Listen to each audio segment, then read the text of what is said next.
From Conan to Comedy Central, and now right here to Side Splitters, comic Dan Cummins is bringing his Happy Murder Tour to the stage just in time for Halloween. We're glad you're back. Friendly violence. Yeah, my goodness. You know, I feel like if anybody watching is the kind of person that thinks about punching a stranger in the face at least 3 or 4 times a day, they're gonna love it. They're gonna love it. Just a lot of like, why are they doing that? Why are they using their speakerphone in public? Why are they talking during the movies? Why are they asking me this stupid question? Just a lot of like, it's a lot of venting. As Venting. we're That's getting good. ready to ask you questions. Well, and I'd be happier just laughing at it, having you say it, and then I can just sit back and laugh, Yes, not admit yes. to having those thoughts. There you go. There you go. Yeah. You're talking about murder there, and then you're talking about your podcast too with your wife. You were telling us about has a horror theme. Yeah. Is there something we need to know about you, Dan? Yeah, I have the morbid fascination. We do a lot of true crime on Time Suck on that podcast, and then on the new one, Scared to Death with my wife. I think it's a pretty fun premise. It's already kind of backfiring a little bit, but I just try to scare my wife with 2 paranormal stories every week.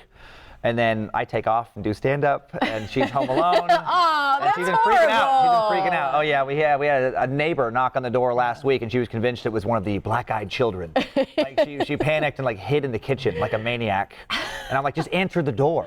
And she's I wouldn't. I don't know who it could be one of those things. I'm like, or the neighbor.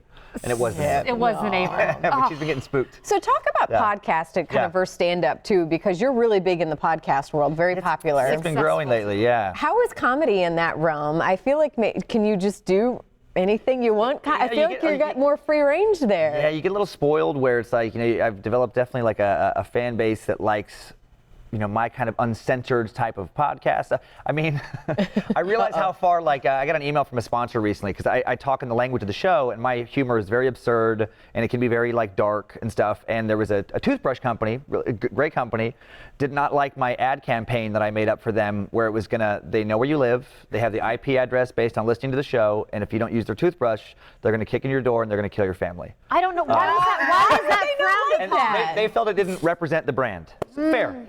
Did you have other brands jump on board after that? Yeah, or are we you were still fine. looking? No, we were fine. We still get sponsors. Yeah, but it is that you do get spoiled because there's nobody saying don't say that, and so for me, I think it's great. So then, how does when you go on stage now? My stand-up has gotten better for my fans, but if you're not used to what I do, it might be a bit much. Okay. Yeah, it's very uncensored. So yeah. So even on stage still. Oh yeah. The stand-up has definitely gotten a little more raw. Well, and I was to say, your fans are called what? The Time Suckers? Is that correct? Yeah. Time Suckers. Mm-hmm. I like that. Yeah. It's been fun. Culturally curious. Well, let's talk about your home life a little bit. You're a dad. I'm a dad. How old are your 2? 11 and 13. Okay, so how is that? Do you get any of your humor from them? I'm sure there's a lot of fun stuff going on at home. Now they're old enough though. Now I ask. So now they have veto power. So now they do. Okay. Now it's a lot of like, is it okay for me to talk about this? And if they say no, then I'm like, all right. 8 years later, I'll pull it back out. Yeah. Are they like 50-50? Like how often do they give you permission?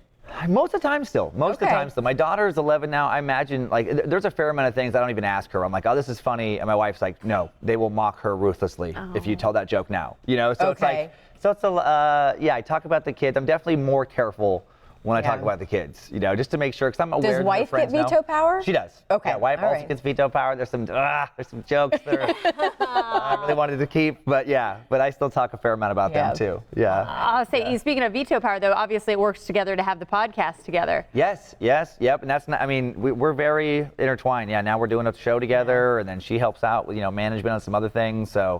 I gotta keep her happy. She's good. She's a good one. Man. Well, we're happy to have you back. Come back anytime. Enjoy your time here in Florida. And congrats on a baby. I can't believe it. She looks amazing. I know, Thank you. I have not had a baby lately. I'm still working on this.